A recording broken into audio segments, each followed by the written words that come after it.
that work? Joining me is our Tuesday regular commentator, Nationals MP, M.Canavan, the former Resources Minister. Matt, great to see you.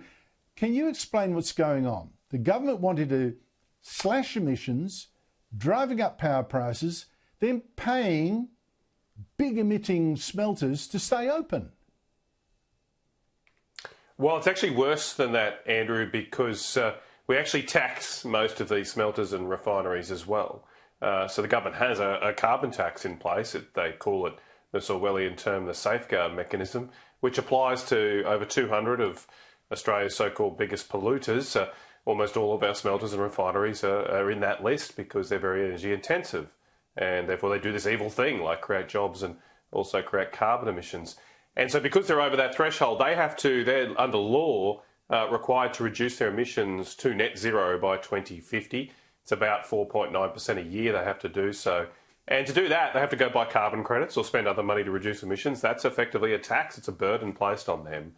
And that's, of course, making it harder for them to compete against this Chinese competition. I'm glad you mentioned it because, as you say, the government doesn't mention it. I don't think Anthony Albanese mentioned it on his 6-day trip to China. He didn't mention that his own resources minister, by the way, she did mention China. I'll give her credit. Madeleine King did say that it was actually the actions of China which led to the nickel industry going out the back door last year, the predatory tactics that they have in these markets. It's now putting pressure on copper, on lead, on zinc, on lithium, on lots of different industries now under the gun because of those actions. The problem is China's got a specific strategy here, Andrew, clearly to monopolise the production of key industrial commodities. Good luck to them. But we are so stupid that then we handicap our industries in that race. So I do support the assistance provided today. I wish we didn't have to provide so much, but we have to try and keep these facilities open for our own national defence. But we are putting a lead in our own saddlebags by pushing up the price of energy unnecessarily, by placing carbon tax burdens on these industries that their Chinese competitors don't have. So it's going to make it much harder for us to win this race, and it is a race. We're basically trying to determine which country can keep subsidising their industries the longest. Yeah, I think China's actually deliberately and cynically pushing the global warming thing too, because they're not obliged to cut their emissions. They say they're so poor they've got to be allowed to keep growing their emissions. They're adding coal-fired stations every single week. We're buying it, we're deindustrialising, and they're taking our business. I mean, the whole thing's such a con. It's so obvious, yet our government seems to be a sitting duck for it. I mean, this government also been telling lies about the whole net zero thing, Matt Canavan. They've been talking about the world phasing out fossil fuels when the latest data actually shows that it's not happening, that the world last year used even more energy than ever, 2% more, and that there were all-time records in the use of every form of energy: record coal, record oil, record gas, record renewables, record hydro and nuclear. Renewables aren't replacing fossil fuels, they're just adding to them. What's that telling you? Well, it's telling me that we should do the same, that we perhaps should use all our energy resources because we're in the lucky position that God has blessed us with almost every energy source known to man.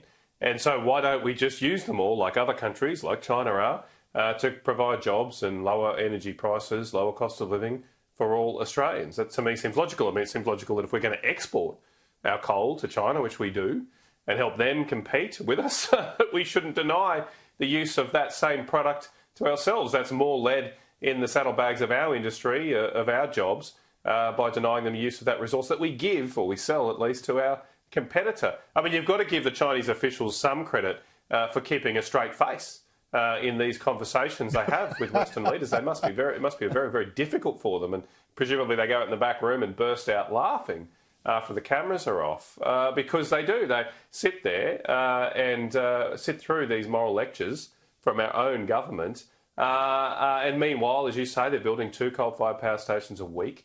They have no compunction over industrialising their own economy. And since they so-called signed up to net zero, China said they want to do net zero by 2060. Since they did that 3 years ago, China has increased its annual coal mining output by 564 million tonnes a year. Andrew, Australia only mines about 450 million tonnes of coal a year. China's increased its production by more in 3 years than we produce in any 1 year. It shows the absolute absurdity of this net zero agenda and the naivety of our leaders that keep swallowing it and putting at risk Australian jobs by doing so.